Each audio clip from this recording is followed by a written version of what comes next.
Voilà, on va entamer une partie importante dans Excel qu'on appelle les références absolues.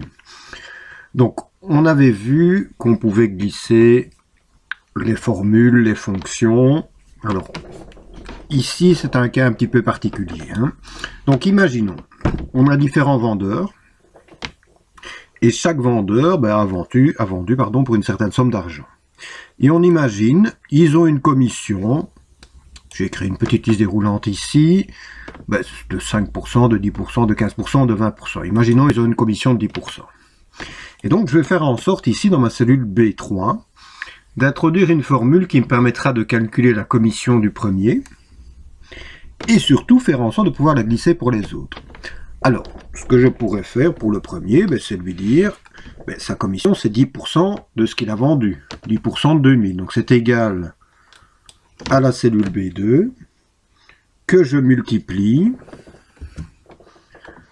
par la commission, le taux de commission qui est mentionné ici en B5. Donc égal B2 fois B5. Si je valide, j'ai aucun souci, j'ai bien 200 € de commission. Alors le problème, il n'est pas là. Le problème qui va se passer, c'est que lorsque je vais glisser ma formule, voilà, les autres qui n'ont pas de bol, ils ont 0 € de commission. Alors, pourquoi? Tout simplement parce que lorsque j'ai glissé ma formule, B2 ici, il est devenu C2, mais B5, il est devenu C5. Donc on est bien d'accord que B2, 25 000 fois rien, fois 0, ça fait 0.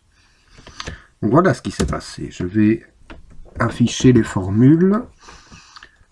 Voilà, on verra mieux comme ça. Voilà,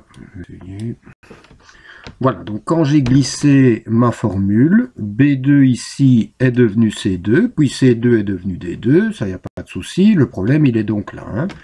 B5 est devenu C5, puis C5 est devenu D5, donc fois 0, ça fait 0. Alors, pour remédier au problème, il y a une solution. Première solution, on pourrait lui dire, ici, de mettre comme formule égal B2 fois 10%. Donc ici, je n'utilise pas la référence de la cellule, mais j'utilise le contenu de la cellule. Et donc en validant, j'ai bien 200 €. Et lorsque je vais glisser pour les autres, il n'y a pas de souci, ça fonctionne parfaitement. Le problème, parce qu'il y en a quand même un, c'est que lorsque je vais modifier le taux, rien ne va être recalculé. Voilà, le souci, il est là. Donc, pour éviter ça, on va lui dire de faire la cellule B2 fois la cellule B5, et on va lui dire, B5, quand on va glisser la fonction, sa référence ne peut pas changer. Sa référence ne peut pas changer. Et ça, c'est ce qu'on appelle une référence absolue.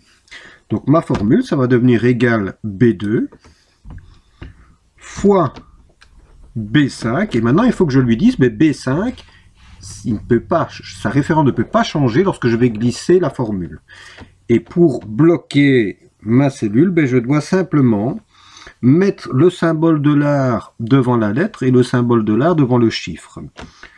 Pour aller plus vite, je peux utiliser sur mon clavier la touche de fonction F4. J'appuie une fois sur la touche de fonction F4, donc les touches de fonction sont les touches qui se trouvent en haut de votre clavier. Et en appuyant une fois sur F4, je valide.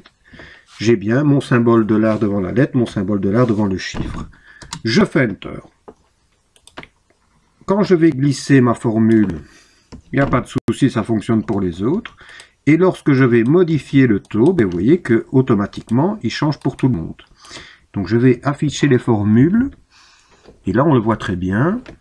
Donc j'ai tapé ceci, égal B2 fois B5, B5 figé. Quand je glisse, B2 devient C2, vu qu'il n'est pas bloqué, il n'est pas figé. Par contre, B5, je reste chaque fois sur B5.